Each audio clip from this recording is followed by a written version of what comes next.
Machine ఎలా check చేయాలి ఏమనేసి ముందుగా చూద్దాము. ఇది వచ్చి స్పిగ్నో మానోమీటర్ అంటారు.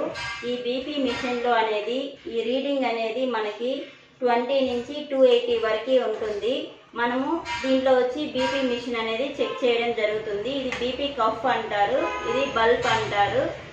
తర్వాత వచ్చి ఇది మెర్క్యూరీ పాదరసాన్ని మనము ఈ బీపీ మిషన్ వచ్చి కొలుస్తుంది. ఇది ఆన్లో ఉంటుంది. ఇది ఆఫ్ చేయడం అంటారు ఈ మెర్క్యూరీలో అనేది. ఇది మనం ఆన్లో ఉంటేదో తెలుస్తుంది. ముందుగా ఏమంటే బీపీ అనేది నార్మల్గా వచ్చి 120/80 ఉంటుంది. 120 అంటే సిస్టోల్, 80 వచ్చి డయాస్టోల్ అంటారు. ఇప్పుడు 120 నుంచి కానీ 120 ఎక్కువగా ఉన్నిందంటే అంటే మినిమం వచ్చి 130 నుంచి మనకి హైగా ఎక్కువగా ఉంటే 140 కానీ 150 కానీ అలా సిస్టోల్ అనేది ఇంక్రీజ్గా ఉంటే దాన్ని హైపర్ టెన్షన్ అంటారు. ఇప్పుడు 140/90, 140/100 ఇలా ఉంటే హై బీపీ అంటారు. అదే 110 కంటే బిలోగా ఉండి తర్వాత డయాస్టోల్ అనేది 60 కానీ 50 కానీ అలా ఉంటే అది హైపోటెన్షన్ అంటారు. మనకి నార్మల్ వచ్చి 120/80 కానీ ఒక్కొక్క టైంలో ఒక్కొక్కలాగా ఉంటుంది. బీపీ అనేది నార్మల్గా అనేది మనకి రేర్గా ఉంటుంది. తిన్న తర్వాత ఒకలాగా ఉంటుంది, ఎక్సర్సైజ్ చేసినాక ఒకలాగా ఉంటుంది, స్లీపింగ్ టైమ్స్లో ఒకలాగా ఉంటుంది, తర్వాత మార్నింగ్ సెక్షన్ కానీ ఆఫ్టర్నూన్ కానీ ఈవినింగ్ ఒక్కొక్క రేడియేషన్ అనేది ఒక్కొక్కలాగా ఉంటుంది. మనకి ఇప్పుడు నార్మల్గా వచ్చి బీపీ ఎలా చెక్ చేయాలి ఏమని చూద్దాము. మనము లెఫ్ట్ సైడే మనము బీపీ అనేది చెక్ చేయడం జరుగుతుంది. ఎందుకంటే హార్ట్ అనేది లెఫ్ట్ సైడ్ ఉంటుంది కాబట్టి. తర్వాత రేడియల్ ఆర్టరీకి అనేది ఇది మనము బీపీ అనేది చెక్ చేయడం జరుగుతుంది.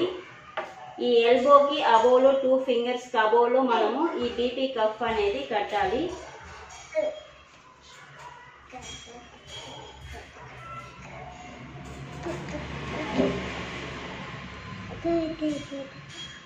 మనము స్టెప్తో ఇప్పుడు చెక్ చేసుకోవాలి.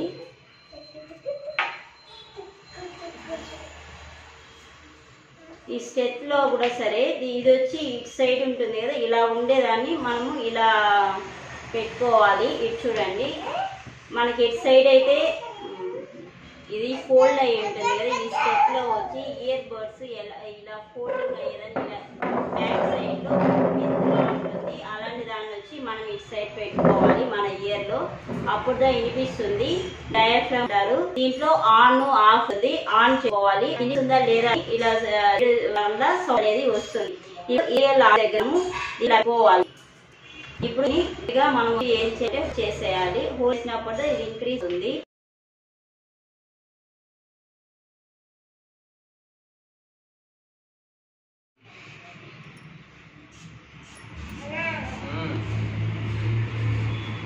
ఇది మనం 140 వరకు అలాగే ఇంక్రీజ్ చేసుకోవాలి. మనకి ఎక్కడైతే వినిపిస్తుందో దాన్ని కౌంట్ చేసుకోవాలి. ఎక్కడైతే స్టాప్ అవుతుందో అబ్జర్వ్, ఎక్కడ స్టాప్ అవుతుందో అది డయాస్టోల్ అని, ఎక్కడైతే వినిపిస్తుందో దాన్ని డయాస్టోల్ అనేసి అంటారు. దీంతో వచ్చి ఈ బల్బ్ దాంతో నిదానంగా డిక్రీజ్ చేసుకుంటూ రావాలి.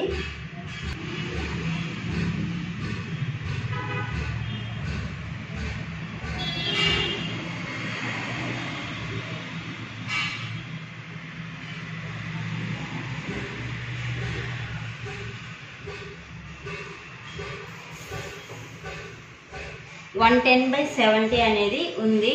110